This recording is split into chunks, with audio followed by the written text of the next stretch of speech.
from his own hands. He has delivered more than 6,000 talks, inspiring more than 600,000 people across 20 countries in last 10 years. Haribo. He's a popular guest speaker at prestigious universities like Stanford, Princeton, and Massachusetts Institute of Technology, the MIT, Boston, to name a few, apart from Indian Institute of Technology, IIT as well in India. He is also a visiting faculty at several premier business management schools, including IIM, Indian Institute of Management, and Narsee Monjee Institute of Management Studies, if you know, in Mumbai, So one of the very famous institutes in India, actually.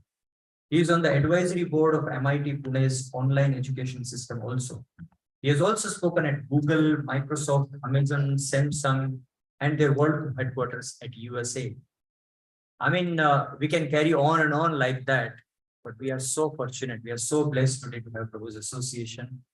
And when he's diving into the subject of, Krishna consciousness, I would definitely request all of you to go in. Don't waste, the next 1 hour, this will be the one of the best hours of your life. So just go on this journey with him. And of course, he will open up in the end for questions and answers as well. So please, pay full attention and grab it very nicely. So we'll welcome Prabhus in our traditional way by saying 3 big Haribols by raising our hands. Hari. Hari. Shubha Vilas Prabhuji.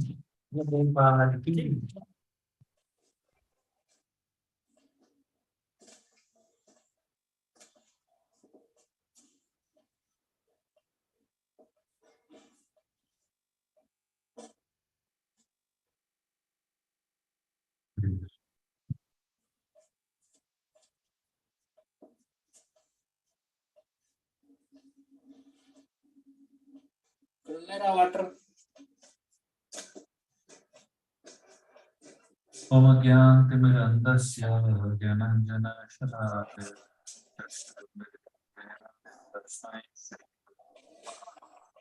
Shri Chaitanya Manavishram Tapitam Yena Bhutale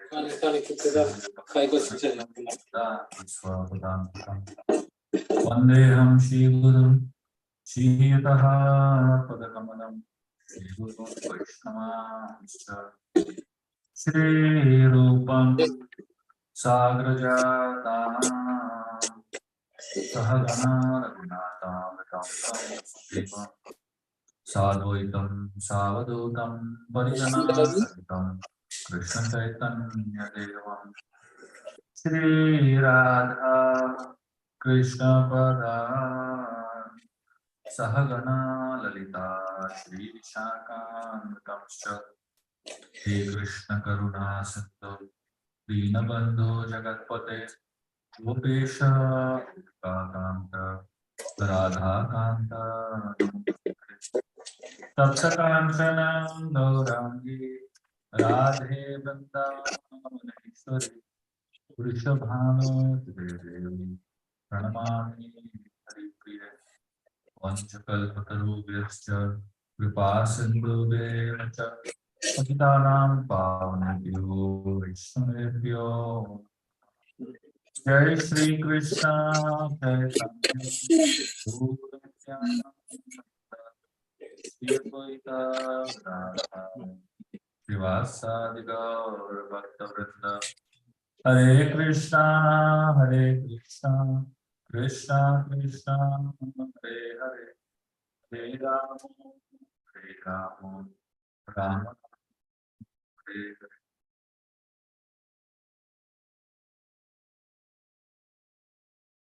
Next, very happy and grateful to be amidst all of you all here today. Thank you very much for coming on a real short notice. I was not supposed to be here. I was supposed to be doing a program somewhere in London today. Those who have really small kids who are making noise, you can manage them, or if you can just take them a little aside, please, so that everybody can focus. So I was supposed to be in London doing some event. How that got cancelled? Some the main organizer, there was a death in the family, and he had to leave India very urgently. one evening got opened up, and Ujjwala Mataji has been asking me for a date to come to East London. And I had no idea about the dynamics of where East London is, in UK. So I was trying to figure out, ask people whether East London is closer to Birmingham, closer to Manchester. I had no idea where it was. So then finally, yesterday evening, I got to know East London is close to, Soho and Manor itself. And then I told her that the only day I have in the whole UK schedule is this today evening. So then I told her, I think it's getting too stressful. Let's just leave it for now. Maybe next time I come, we'll do it. He said, no, no, no, we'll do it. I said, are you sure you can get people? Like one evening, how do you get people? He said, no, we'll get it. I was pretty impressed with the confidence with which he said that. And all of you all being here have actually proven that you are so eager to hear and understand. So hopefully, whatever I'm going to share in the next 1 hour is going to help all of you, especially all the kids. Haribol, all kids. Do you all want to hear stories?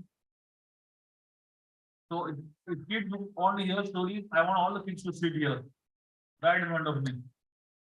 So all the kids come in front of me, please. You can sit down also if you like. I want all the kids in front of me so that I can keep a track of them, what they are doing. You can get your chairs also. Some of the kids you want to get a chair, you can get a chair here.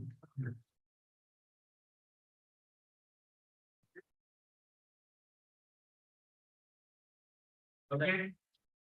Settle down in 1 minute. All of you settle down, please.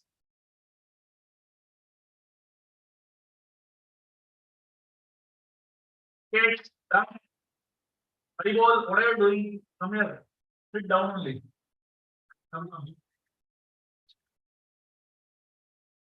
Haribol, all the children who want to listen, come fast quickly. Otherwise, we'll send you out. Okay, now pin drop silence. Kids, pin drop silence. Anyone makes a noise, we'll have to go out in the other room. Okay. So, how many of you all here want to hear stories? All excited? I'll begin with a very nice story. There was once, so when I'm telling the stories, whatever I'm going to speak today is going to be relevant to the kids also, it's going to be relevant to the adults also. It will be relevant to the kids in their own way, it will be relevant to the adults in another way. Yeah. So all of you are according to your age and according to your mindset, you figure out what I'm trying to say. And hopefully whatever I'm going to say is going to satisfy all of you. Usually I prefer to give a lecture to kids separately and adults separately. And here is like everyone together. So I'll figure it out. One time there was a man who got a gold brick, found a gold brick. And he was so happy. He was so excited that he found a gold brick. But he didn't want to lose it. Somebody robs it, somebody comes to know, So he wanted to hide it and keep it safely. So he went to the backyard of his house. He had a beautiful garden there. He dug a hole and kept the gold brick inside that hole. And he closed it up. And he went and did his work. The next day morning, he came back again, dug it open, removed the gold to see if it is there. He liked it, put it back again inside, closed it. Every day, every single day, he would come, take the brick out, see it, if it is nice, if it is there, put it back, close it, and go back to work. One day, one wise man saw this. He said, how stupid is this? Why is this guy not using the gold? Why is he hiding it like that in the ground? So this wise man, you know what he did? He came back later in the day. He dug out that gold brick, removed it out, and in place of that gold brick, he put an iron brick.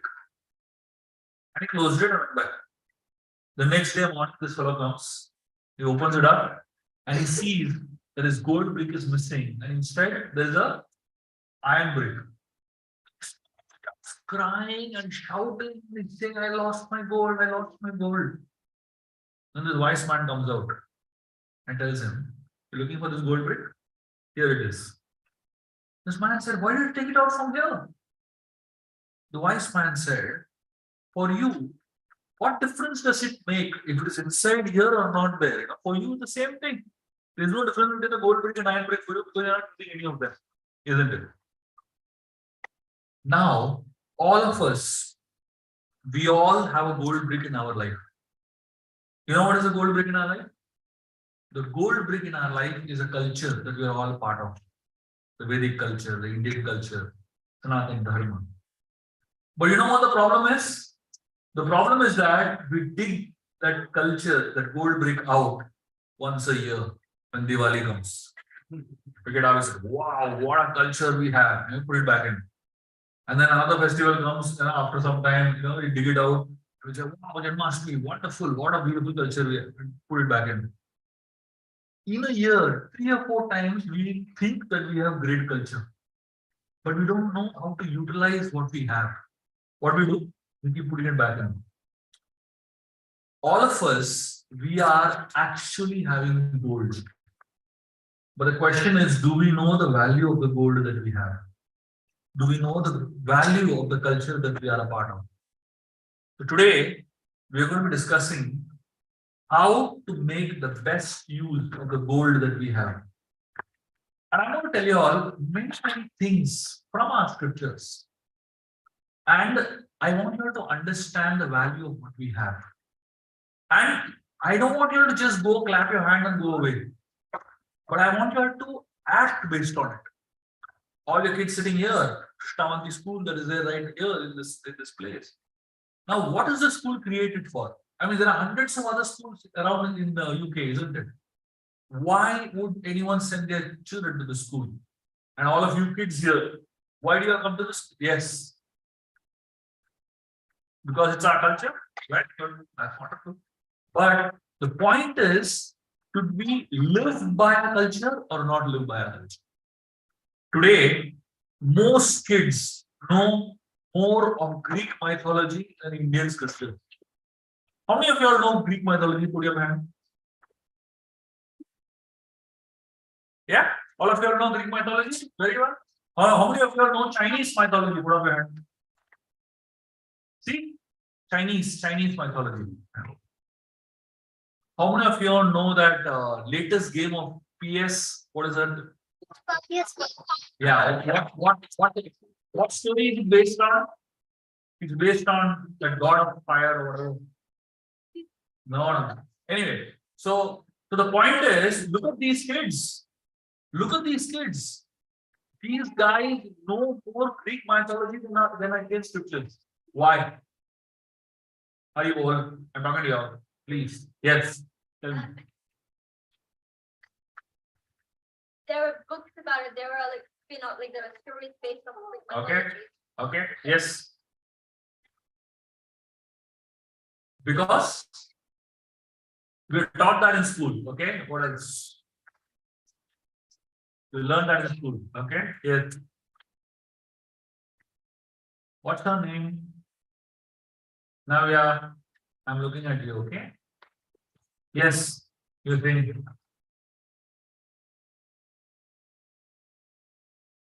Yeah. Very good. Yes. We learned them in some tuition. What is that? We learned them in some tuition. You learned about tuitions. So now, yes. What? Percy Jackson. I know Percy Jackson. Obviously, I know. Yeah. It's based on Greek mythology. Okay. Thank you. What do you want to say something? Tell. You know it by heart. Look at that guy's size. Look at his size. So now you understand what I'm talking about, right? So the question is, if these kids know more Greek mythology, Chinese mythology, Roman mythology, whatever, then our Indian scriptures whose fault it is? We have not created the content that they need to consume. We have not made the content what they need to consume food. Right? So my entire life, my entire life is going to make Indian scriptures cool. That's what my goal is. Like, okay. So I'm writing books, I'm giving lectures, creating curriculums.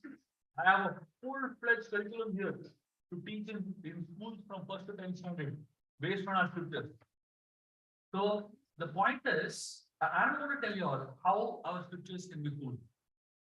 Today I'm going to tell you all many stories, many stuff, many things which will prove to you beyond doubt that from our scriptures, from our books, from our culture, from our tradition, there is gold that you can apply in your life. You will love it and you will learn from it. Anytime you, so there's a big difference between Greek mythology, Roman mythology, Chinese mythology, and the Indian scriptures. You know what's the big difference? Yes.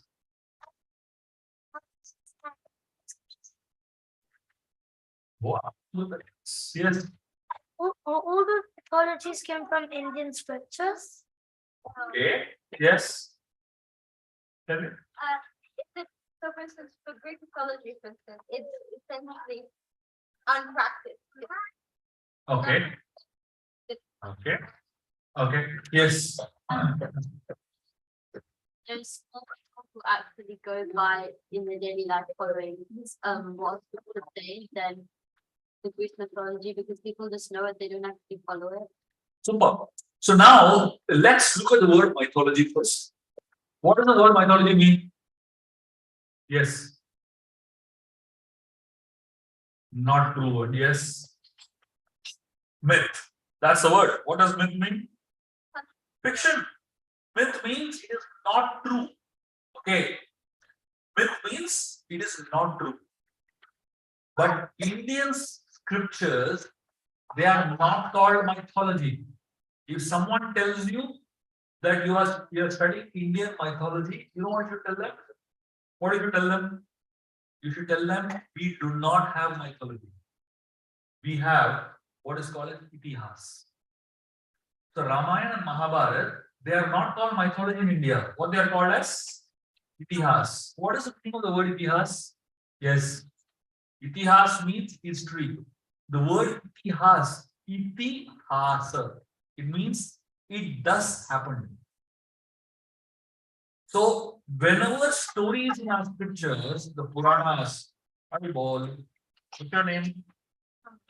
Kamal, I'm looking at you. So whenever anyone says that they're studying Indian scriptures, but they call it as mythology, you tell them immediately. I get invited to literary festivals all over India. And just before I came to UK, I was invited to Vadodara Literary Festival, where there were thousands of students, young boys and girls from universities attending the class. And I was given to speak on a topic in a panel with some of the most prominent authors of India. And the topic of that panel was, something on mythology. I began the talk by saying this word mythology is a myth. This word mythology is applicable for Greeks because it is actually mythology. It is applicable for Chinese because it is actually mythology. It is applicable for Romans, it is actually mythology. But it is not applicable for India because it is not mythology. It is itihas. It's in the land of India. The second difference between these other mythologies and Indian scriptures, the second very important difference is that in these mythologies, there is only entertainment. But in our scriptures, there is entertainment and enlightenment. It is not just entertainment. There is also something you can learn from it. You can apply it in your life. Okay. And the third very important thing. Have you all heard of this word Ranjan? Yes. Okay, it's okay. What is it? Wow. You want to be down? Ranjan, I'm not sure if any of you also know what the word Ranjan means. The word Ranjan means pleasure or enjoyment. There are three types of Ranjans. There is something called Deha Ranjan. Deha Ranjan means, Tamal, Kamal, if you make more noise, you will be sent out. Kamal, call him. You want to go out? You want to sit here? Keep quiet, okay? So, Deharanjan means the enjoyment of the body. So, all of us, we seek pleasure for the body, right? You eat an ice cream, what happens? You feel nice, isn't it? You eat a pizza, you feel nice. So, these are all part of Deharanjan. You smell the fragrant flower, you feel very nice. The second type of Ranjan is known as Manoranjan. What is the meaning of Manoranjan? Manoranjan means it's the pleasure of the mind. Like for example, in India, we have Rajnikant movies. You watch Rajnikant movies, it's like madness. I'll tell you an example. One time, Rajnikant was chasing three people. There were three bad guys. And Rajnikant had a gun and he had a knife. And in that gun, there was only one bullet. And these three people ran in three different directions. Now, how does he manage? He's running up, he can do anything here. So he shoots the bullet in the air and he throws the knife behind the bullet. The knife cuts the bullet into two parts. The bullet goes like this. The knife goes into the bullet.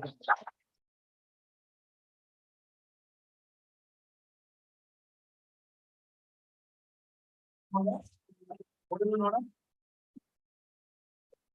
Playing on the mind. Yeah. Stories like this, these stories like this, it's like fun, isn't it? And the third type of Ranjan is known as Atmaranjan. Atmaranjan means pleasure of the soul, of the Atma. The Vedic scriptures not only give you Manoranjan, but they also give you Atmaranjan. The Western scripture or the Western mythology, what we call it, gives you only Manoranjan. It stops at Manoranjan level, but it doesn't get into the Atmaranjan level. It doesn't get into the educative level, basically. So these are the three reasons why we study Indian scriptures. Okay. So now that I have established why we need to study scriptures, now let us dive into some stories from our scriptures. And I'm going to tell you from different sources, different scriptures, small stories. These stories are just such fascinating stories in terms of Manoranjan, but they also teach us some lessons in terms of Atmaranjan and also in terms of education. Can someone take Kamal to the side, maybe at the back, So there was once, okay, all of you are ready to hear a story. This is a story from the Panchatantra. And it's an amazing story. First you understand the story. Maybe some of you all know the story, but you may not know the understanding behind the story. Okay. Once there was a monkey who was staying on a tree. Now, what is that girl's name? Navya. Navya, right? She's going to disappear in some time. So there was a monkey that was staying on a tree. And this monkey lived on a tree that had berries. And this tree had the best berries in the forest. Very tasty berries. And the monkey loved eating those berries. Because he ate so many berries, his mouth was red always. And therefore his name was Raktamukha. Raktamukha means the one word like a red, blood red mouth, And one day, as the monkey was sitting and eating berries on the tree, suddenly he saw below the tree there was a crocodile that came and sat there. And this crocodile, his name was Karalamukha. So the crocodile was sitting there. The monkey thought, he's a guest in my house, and it's a duty of the host to feed the guest. So he said, let me feed him some berries. So from top of the tree, the monkey threw some berries into the mouth of the crocodile. The crocodile ate those berries. He loved them. He said, can you give me a little more? And the monkey threw a little more berries in the mouth of the crocodile. The crocodile ate more. And then they began to talk about so many things. They began to talk about their school. They began to talk about Starbucks, and they began to talk about Harry Potter, and they began to talk about many things. And they became friends. Every day the crocodile would come, every day they would eat berries together, and every day they would talk so many things. One day, while the crocodile came there, while the crocodile came back home to his house to meet his wife asked the crocodile, "Where do you go all day? You go missing all day long. What do you do?" So the wife had some doubt, maybe he had a girlfriend or something. So the crocodile said, "No, no, I go and meet a friend of mine, this little monkey gives me berries." And that evening, the crocodile got berries for his wife. And when the wife ate those berries, she loved the berries. And suddenly she had a thought in her mind. She said, if the monkey is eating these berries all day long, and the berries are so tasty, how much tasty must be the heart of this monkey? She said, "I want to eat the heart of the monkey. Get me the heart of the monkey." The crocodile said, "Come on, he's my friend. How can we eat his heart? We don't eat friend's heart like that, do we?" Yeah. The wife said, "Nothing doing. If you love me, then get me the heart of the monkey." That's all. Once the wife says that, then the crocodile couldn't do anything else. No option he had. So the crocodile went to the monkey next day and he told the monkey, "My dear friend, every time we meet here and talk, today why don't we go for a joyride into the river? You sit on my back and I'll take you right in the middle of the river and you'll have fun. Because I'm sure you've never gone so deep in the river." The monkey said, "Yes, yes." He jumped on the back of the crocodile. The crocodile swam, reached right in the middle of the river. And after reaching the middle of the river, the crocodile felt, at least I need to tell this guy the truth, what is going to happen to him. At least that much I owe him. So the crocodile told the monkey, "My dear friend, this is not a joyride, this is your last ride. After this, you're not going to come back because my wife wants to eat your heart." The monkey realized that he is dead if he doesn't know anything quickly. Immediately he thought of an idea. The monkey told the crocodile, "Hey, why didn't you tell me before? I left my heart on the tree." Crocodile was dumb. He was really scared because the wife had told him very clearly, "I want to eat monkey heart specifically. And if she opens the monkey and the heart is missing, he's going to get upset on him." So the crocodile is sweating in the middle of the river. The monkey said, "No, don't worry. We'll just go back to the tree. I'll get my heart and we'll go home." The crocodile said, "Fine." Turned around, went back to the tree. The monkey jumped up, reached on top of the tree, sat on the tree. And from top of the tree, he told a shloka in Sanskrit. Ever seen a monkey telling shlokas in Sanskrit? This one did. And the shloka that I'm going to tell you, that the monkeys told the crocodile, when I tell you the shloka, you'll be shocked. The monkey told the crocodile, "Dadati pratigrinati guyamakhyati prichati bhumte bojayate chaiva shadvida priti lakshana." How many of you all know this shloka? Put up your hand. Or heard this shloka before? One. Those who have done Bhakti Shastri will definitely know this shloka and will read some of Prabhupada's books. This shloka is there in Nectar of Instructions. Rupa Goswami has written this shloka in Upadesh Amrit. This shloka is spoken by the monkey to the crocodile. This is the Panchatantra. This shloka talks about 6 things that you need to do to develop love among people. So if all of you want good friends, you need to do these 6 things. What are the 6 things the monkey talks about? Dadati pratigrinati. Giving gifts, receiving gifts. If you want to make someone a friend, what do? First give gifts. Receive gifts from them. If the friends don't give you gifts, don't demand from them. It's okay. They give. But you should keep giving. But then second is Guhyam Akhyati Ruchi. That means you tell your heart, you tell your secrets to your friend, you hear their secrets. And when they tell you the secret, don't go and advertise to everybody in school. Keep it to yourself. And Bhumte Bojayate Chaiva. That means you give them something to eat. You share your food, basically. Your most favorite food, you should learn to share it with people. And especially people that you want to develop good friendship with. It's a very good way to make friends. So these 6 things the monkey tells the crocodile should be done between people who are like-minded.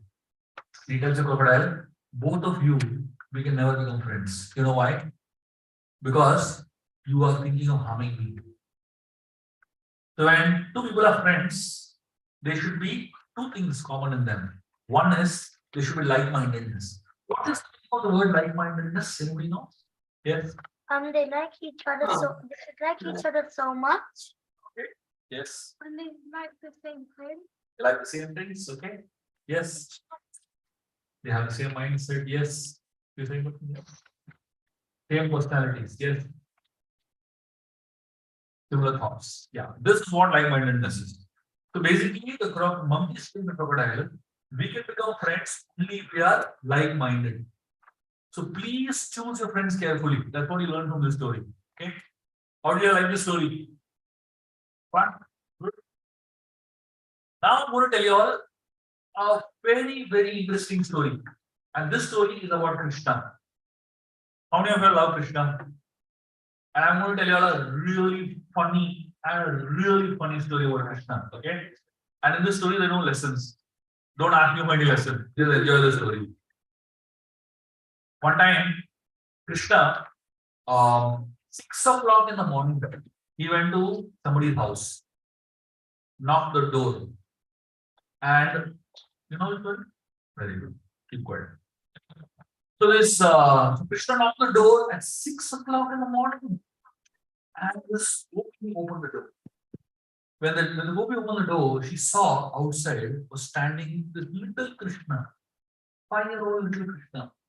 And he was very sleepy. He was like, rubbing his eyes and just woke up basically.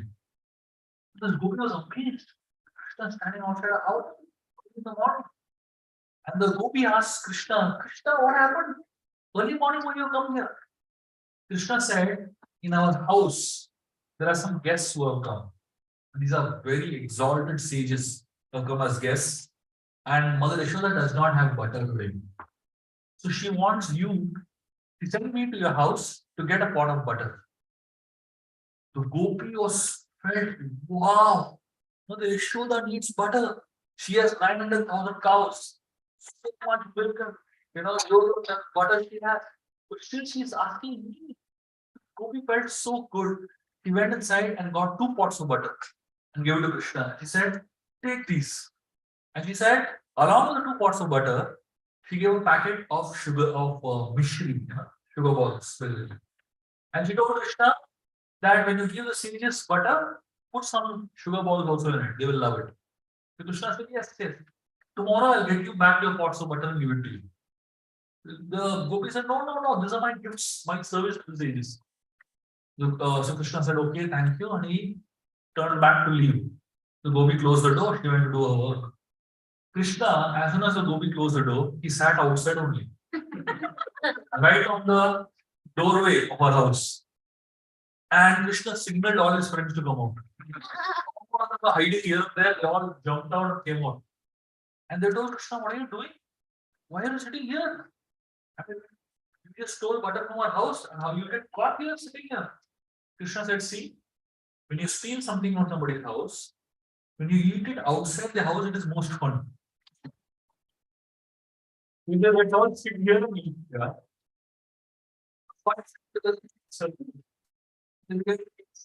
Butter. Krishna was distributing butter to everybody and with sugar balls.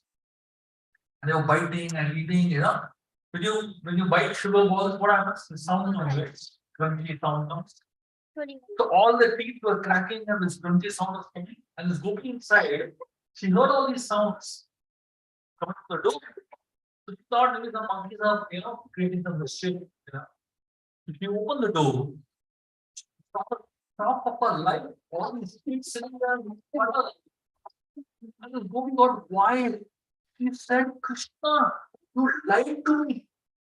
You said that this butter is for the great sages, and you give these stupid boys this butter. Krishna got very angry. He stood up and he said, how dare you call my friend stupid? And he says, you have no idea who these people are. All of them are great sages. And among them, there was one little boy. He was so small and he was completely naked. And he didn't even know they were caught.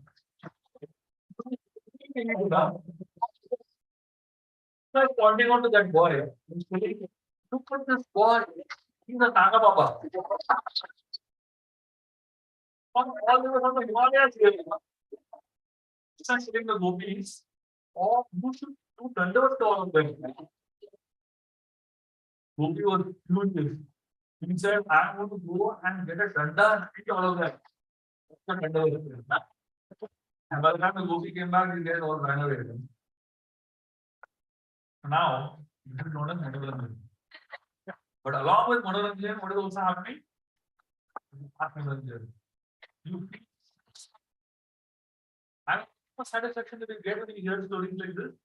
Where will you get in Greek mythology? Where will you get in Chinese mythology? This is something else. This is something else. So when all of us are assembling in an atmosphere like this, when we come into a gathering like this, what are we coming here for? The idea of how our scriptures have everything. Whatever you want in your life is there here. Whatever you want is there in the scriptures. Only thing is that we don't know how to get it. We don't know how to find it. So my role is to make that easy for you. All of us, our role is to make our scriptures so easy and so simple, so digestible, so much fun, so much good. Now I'm going to tell you another story. Now this is not from the scriptures. This is not from any of the Puranas, but this is from Indian folklore. So why? See, I'm giving you a lot of different varieties of stuff. Why am I giving you so much variety of stuff? The reason is to just tell you all how rich our culture is, how rich our heritage is, and how much is there inside. I'm going to tell you all a very hilarious story. And this story, after I tell you all the story, I want you all to tell me the lessons that you learn from this story. Okay? And all the kids, I want you all to tell me the lessons that you can learn from this story. This story is a story from the folklore of India. This is called as Loka Praman. In the folklore of our country, there is a lot of amazing stories embedded in it. Okay. And each of these stories have so much to offer us. So here is the story. You can laugh as much as you want, but please understand the story also and tell me lessons after that, okay? There was one little piggy who went to a lake. And this little piggy, he went to this lake to drink water. Time. He was drinking water from the lake. And as this piggy was drinking water from the lake, next to him, one huge tiger came and began to drink water from the same lake. Now imagine, such a small pig and such a massive tiger. When this little piggy saw a tiger next to him, he got scared. I mean, imagine a tiger, standing next to you. It's not easy to handle, right? His piggy started trembling. His legs were shaking. He was sweating. But the tiger didn't even look at the piggy. He drank water quietly and walked away. When the tiger walked away, the little piggy had a thought in his mind. He was thinking, why did this tiger not look at me? Only his mind gave him an idea. He said, maybe the tiger is scared of me. The piggy suddenly got this thought. He said, hey, tiger, where are you going? Tiger, by this time, he had not even noticed that fellow. Now he turned around and noticed it. He told the tiger, where are you going? He was like, bothered. Such a small fellow. And the piggy is telling the tiger, you got scared of me. You didn't scared of him. Tiger was like so disgusted with even the idea that the tiger told him, see, you want to hide with me? Come here tomorrow, same time. Then I'll show you. The tiger walked away. Now this piggy was convinced that I am the king of the jungle. He went around, told everyone in the jungle, I am the king now. The tiger is scared of me. And he went home and started telling his father and grandfather and all the people in his family that I am the new king. These guys, all his grandfather and father, they asked him, tell us what happened in the game. They heard the whole story. And they told this piggy, you fool, you don't know what you have done. They told him a tiger, when he has just eaten a big meal, that day he doesn't eat more. The tiger is not like us, After eating big meal, again we eat again, Later on. Tiger eats nicely and then that's it for the day, So the grandfather, father, they told this piggy, you have gone mad. Called you tomorrow because tomorrow you'll be hungry. That time it wants on you and eat you up. Now this piggy started getting scared. He didn't know how to get out of this mess now. The piggy started begging his father and grandmother, please tell me how to save myself. They told him, if you don't go there tomorrow, the tiger will come here and eat all of us. So you better go there. And the piggy was even more scared now. And finally, after crying so much, the grandfather told him, I'll give you a solution. And the grandfather piggy, he told the little piggy, tomorrow when you go to the lake, while you go to the lake, on the way, whatever dirty things you find on the ground, roll on it. Anything that is smelly, dirty, obnoxious, yucky, roll on all of that. So this little piggy started moving around. Whatever dung he got, he was rolling on it. Horse dung and elephant dung and dung he was getting. Finally, he reached the lake. And the tiger came there right on time. And the tiger smelled this piggy. This piggy was smelling so disgusting. The tiger said, yeah, soda dirty yourself. The tiger told the piggy, get lost from here. The piggy ran away happily. And from that day onwards, the pigs have a very interesting defense mechanism, how to save themselves from all dangers. They keep rolling on all the dirty things. Now, what do you learn from this story? Yes.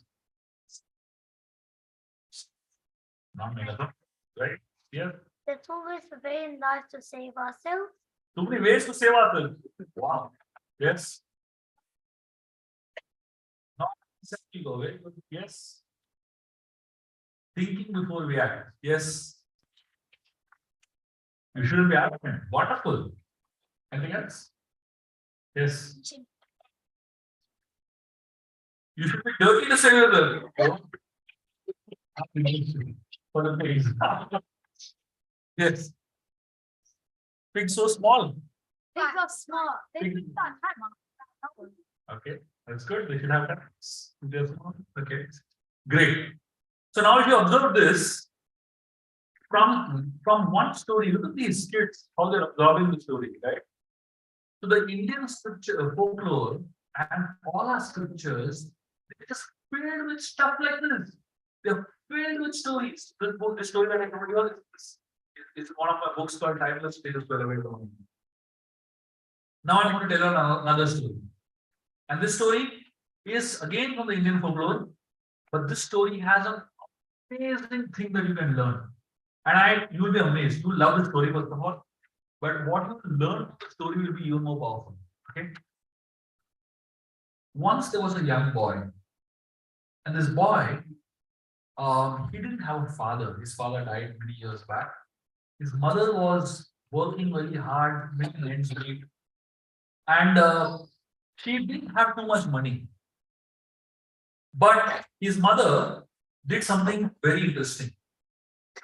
Whatever money she earned, more than half the money she would give away in charity. He would donate it. So this boy, he was very disappointed. He would always ask his mother, why do you do like this? We hardly have any money. Why do you give away half the money like this charity? I could have bought so many nice things, Why do you give it away?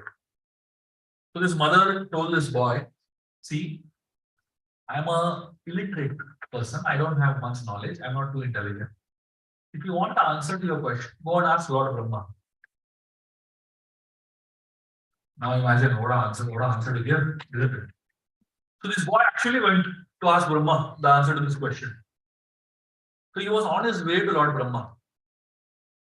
While this boy was on his way to Lord Brahma, on the way he met a king.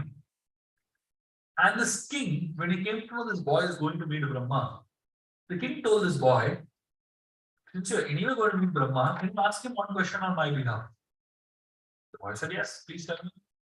The king said, I created a beautiful lake, huge lake, because I thought this lake will be good for my citizens to have water access. But the lake doesn't get filled up with water only. Can you ask Brahma why my lake is not filling up with water? The boy said, fine, I'll ask. The boy went further and he met a man on a wheelchair, crippled. And this man told this boy, can you please ask Brahma why I'm suffering like this? Why am I on a wheelchair? And he got paralyzed, literally. The boy said, okay, I'll ask. He went further.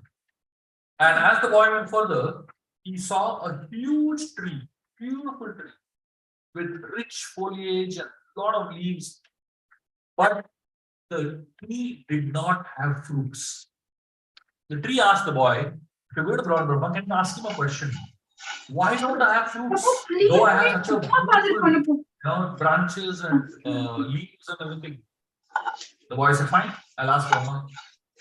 The boy went further and he saw there was a snake that was caught in a hole. He was stuck very badly. He was not able to go in, he was not able to come out. And this snake was so badly stuck. The snake spoke to the boy and asked him, can you please ask Brahma, why am I stuck like this? The boy said, fine, he went to Brahma and he asked all the 5 questions. The Brahma told him, I'll give an answer to 4 questions. And your question, you will get answer on your own. So Brahma said, the answer to all the 4 people's question is, tell them they need to let go of something. They need to let go of something. The boy said, what do you mean by that? So he said, tell the king that he has a very beautiful young daughter. And he loves her so much that he is not letting go of her. He's not getting her married. Just tell him to get her married and immediately his lake will fill up with water. And then Brahma told him, tell that crippled man that this man, his brain is knowledge, but he is not sharing the knowledge with anybody. Because he is not sharing the knowledge with anybody, his knowledge is stuck in his brain, therefore his body is crippled up. Tell him to just share the knowledge what he has with someone.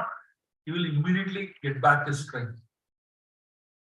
And Brahma told the boy, tell the tree that the tree is holding on to a treasure under its roots. Tell the tree to just give away the treasure. It will have fruits immediately. And Brahma told the boy, tell that snake that he is holding on to a diamond on his head. Tell him to just drop the diamond, give away the diamond, he'll be free. The boy said, what about my answer? I asked you a question, why does my mother give you so much money and wealth away? Brahma said, you go, you will get your answer on your own. This boy went first to the king. He told the king that Brahma said, get your daughter married and immediately you will be relieved of all your problems and the lake will fill up with water. The king married the daughter to this fellow only. Suddenly he had a wife, And then he goes further to that crippled man and he tells the crippled man, just share your knowledge with someone. The crippled man shared all his knowledge with this fellow. This person became very knowledgeable. And he went to the tree. He told him there's a treasure under your roots, just share the treasure. The tree gave the treasure to this fellow only. And this fellow suddenly became wealthy now. And he went to the snake and told him, just give up a diamond. The snake gave the diamond remotely. Now this guy suddenly had a wife, he had so much knowledge, he had so much treasures, and that's when he got the answer to his question. What is the answer to his question? His mother gave away so much, in charity. What happened? He got back. So what do we learn from this story? Yes. You do good. Comes back to you. Yes. If you give them, you'll get something received. Okay. Yes. Sometimes I think I can. Very nice. Sometimes letting go can be the only option. Yes. Every action is a reaction. Okay. For things to fructify, we need patience. Very nice. Good. Yes. Okay, very nice. You can check what you have with everyone. So now look at the story. It is such a simple story. But look at the message inside the story. Isn't it such a profound thing? So apparently, when we talk about giving, when we talk about sharing, we don't realize what we're doing. Let me tell you a very interesting analysis. There was once a survey done. This was a major survey done for over 25 years. And I'm not talking about like scriptural surveys, I'm talking about a actual survey done in modern world. If I'm not mistaken, the survey was done in UK. Anyways, so there was a survey done of almost about 3,000 people. The survey was the longest running survey in history of mankind. And the survey lasted for 25 years. You know what they surveyed? They decided to find out who is most successful, givers, takers, or matchers. Who's a giver? Giver is someone who keeps giving others. Okay. Second, who's a taker? Taker is someone who keeps taking from others. And then the third is a matcher. Who's a matcher? Yes. Who? Matlab, the matcher is someone who gives as much as he takes, or he takes as much as he gives. Exactly, matching. So now in this survey, they interviewed all thousands of people, and they divided these people into givers, takers, matchers, according to their propensity and whatever survey they did. And they studied these guys for 25 years to find out among these three who are the most successful in life. And the survey came up with some amazing answers or amazing results. According to the survey, the biggest losers among these three were the givers. The biggest losers. Why? Because they kept giving, they lost so much. So they were the biggest losers. Now, if givers are losers, who should be successful? The most successful private takers, isn't it? But this survey found out the most successful people are also givers. How can the givers be the most successful also and the biggest losers also? The interesting part was the survey came to a very interesting conclusion. Why are the givers losers? Because many of the givers many of the losers who are givers, they are the ones who have been giving indiscriminately, without thinking, just giving randomly to anyone without a thought. And the most successful people also are givers. You know why? Because when you give, what do you get? All the kids, when you give, what do you get? Yes, happiness. Yes, that is right. Yes. Huh? Closeness is the person you give. Anything else? What else do you get? Yes, friendship. Okay. What else do you get? When you give, what do you get? Yes.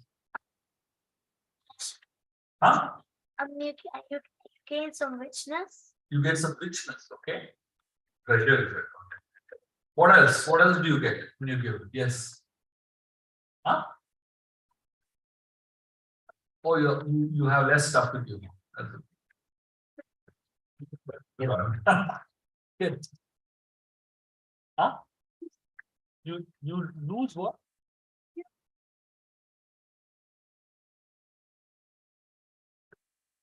You're losing. Okay. So the interesting thing is that this survey found out that the givers are more successful. Listen to this. Hey, kids, we'll talk later. Listen to this. This is the most important part of this. The givers are more successful because when you give, you develop a network. You know what's a network? In today's time, more important than money is a network. The more people you know, the more people you're connected to, and the more people think good about you, the more chances of you becoming successful. So the givers are successful because they have a huge network. The scriptures are encouraging us to give through these stories. Now tell me, how many of you all in the last, by the way, we have been together for 1 hour. How many of you all in the last 1 hour got bored?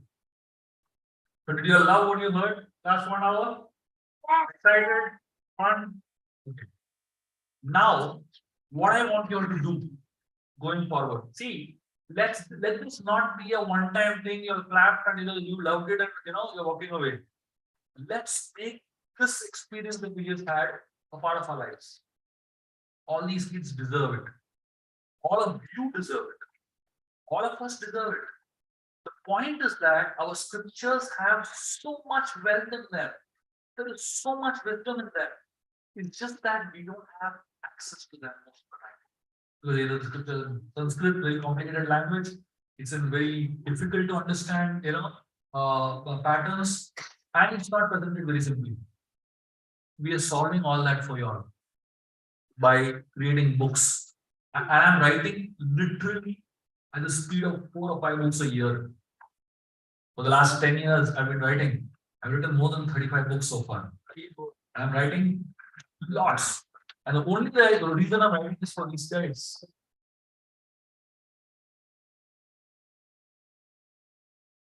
My request to all of you is, please, all of you parents should have a set of all these books with you all. And every single day, spend time with your kids, reading these stories to them, discussing these stories with them. Learn, like just like we had these discussions. I'm telling a story, and these guys are learning from it. So y'all can have these discussions at home. Y'all can have these learning sessions at home. Sometimes the kids can tell y'all the stories. Sometimes y'all can tell the stories. And these stories are what makes our culture survive. So do not expect some Netflix or some Amazon Prime or somebody to create movies that children will watch to learn Ramayana and Mahabharata. The Ramayana and Mahabharata, our scriptures are preserved through the oral tradition, through storytelling. Our scriptures are preserved through every single home stories being told. I can tell you, I am the live demonstration of that. My grandmother told me stories every single night. I remember all my holidays. Here's my little sister. She's here. So I don't know. You heard from her? See? So all my holidays I've heard stories from my grandmother. And these stories have have nourished me. And I am sharing stories all over the world because that's what I have benefited immensely from. I want all of you to be a part of the oral tradition. It doesn't need to depend on one Shubha Vilas roaming around and giving lectures. All of you can be storytellers. All of you can be the people who carry this tradition around and create a revolution in the world. So let us all, together make this wonderful, make this very impactful, and make this very transformative experience for our children. And let us all together put an effort to sustain the storytelling tradition and inspire so many thousands of kids. Thank you very much. Hare.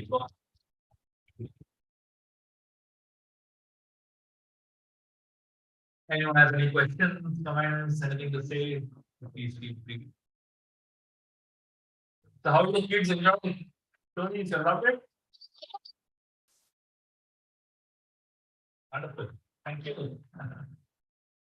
Anyone? Any questions or comments?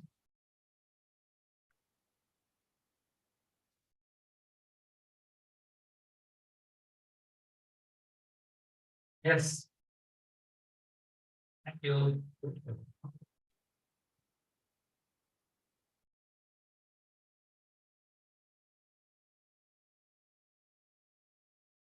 Yes.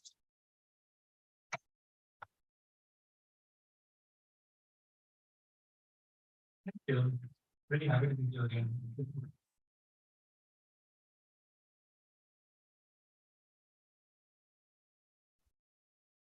Session.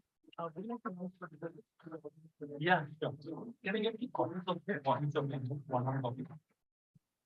So I just want to give you a quick introduction to my books so that you know what each book is. Just 2 minutes. I'll just quickly introduce my books.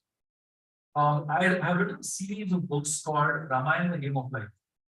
That's my most important series. It's called Ramayana, the Game of Life. It's in 6 volumes. The entire Ramayana is written in 6 volumes. So we have about 2 or 3 sets of the entire Ramayana series here. But anybody who's not able to get sets, you can get the sets within a week's time. So don't worry if you are not able to get the entire set. I would highly recommend each and every household to have the entire set of the Ramayana series with y'all. These series are transformational. I know so many kids will be reading the Ramayana series. Any of the kids here reading Ramayana books? Already. So these kids love the Ramayana series. I don't know where they get it from, but wherever in the world I go, somehow they end up having my Ramayana books. But this is a series that every family must have. So it has the story of Ramayana written in 6 volumes with life lessons. In every book of the Ramayana of the series, there are at least 200 to 300 life lessons that you can learn from the story of Ramayana. It is not only for kids, adults will love it equally.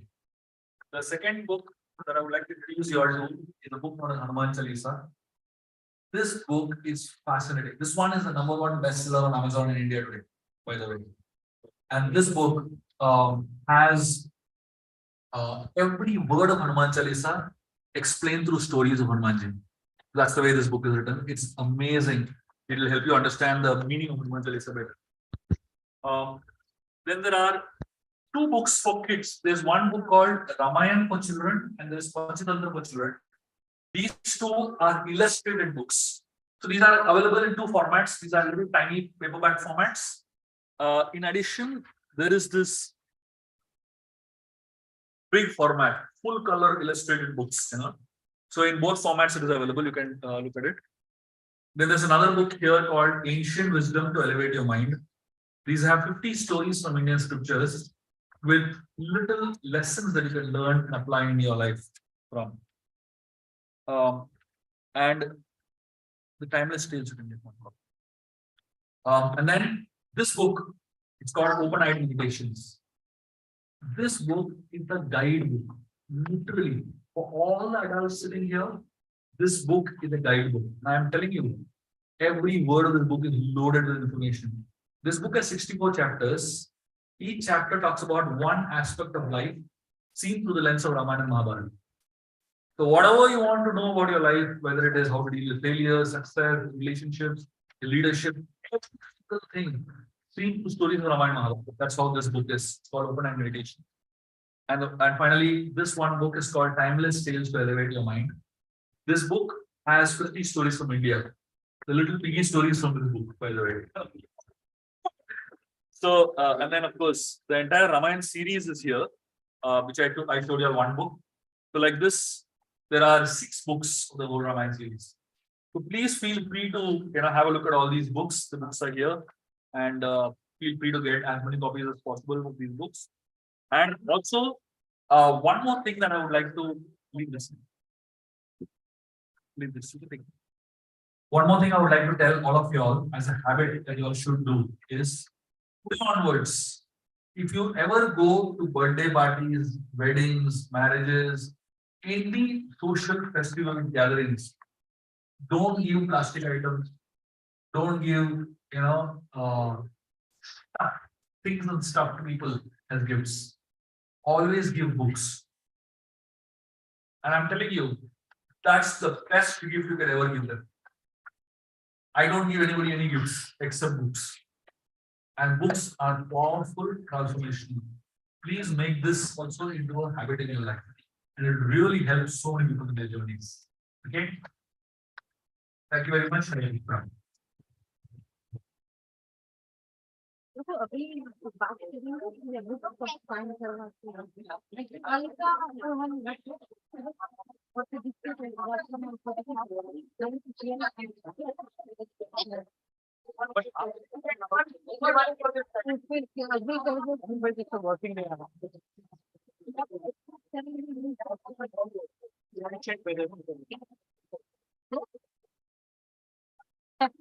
Hare Krishna. Hare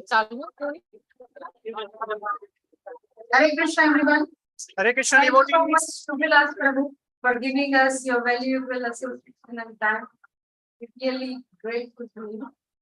And children and parents, please queue up for your book.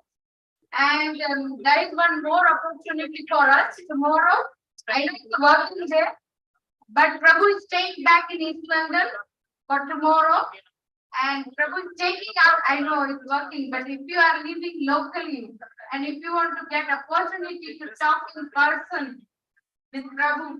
So there's a window between 9 a.m. to 12.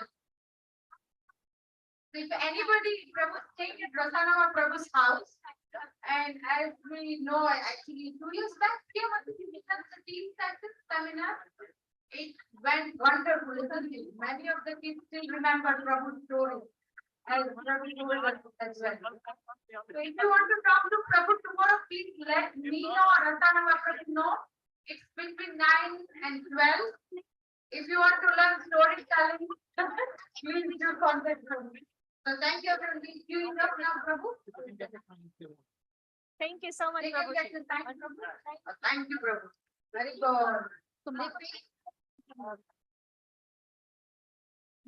They are saying, saying then they are coming. Just pay for the whole, it's insured.